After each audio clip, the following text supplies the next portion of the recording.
Okay, I did this painting about a month ago, and the inspiration was in response to a particular section of the Book of Revelation.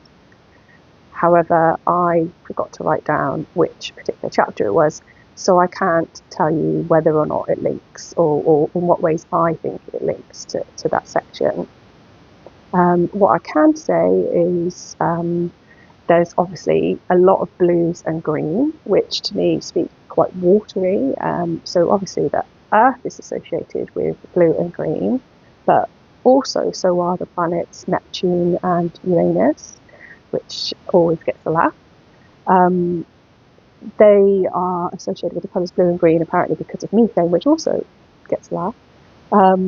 But they are ice giants associated with water as well. So specifically the imagery that I like or find interesting, I think the whole painting itself is beautiful, and it was beautiful before I added in the pen. I did debate whether or not to leave it as it was originally, but I think it does bring out a bit more that's there by using the acrylic pens to add a bit of texture. So up here we've got essentially a crescent moon.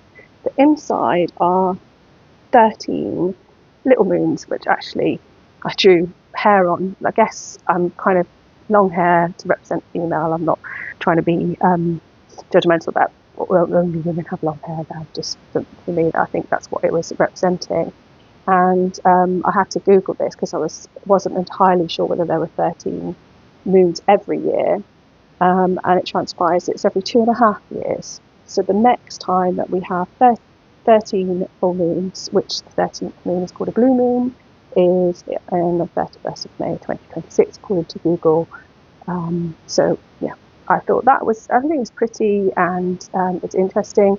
Also, there's circles here, so whether that represents the rings, I'm not sure whether we're talking about Neptune or Uranus here, although I understand Uranus has more rings than Neptune.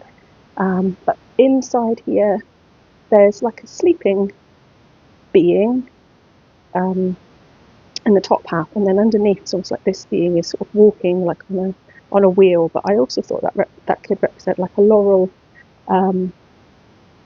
wreath, I think it's called. There's lots of so that looks like a dragon face. I also thought it looks a bit like a transformer.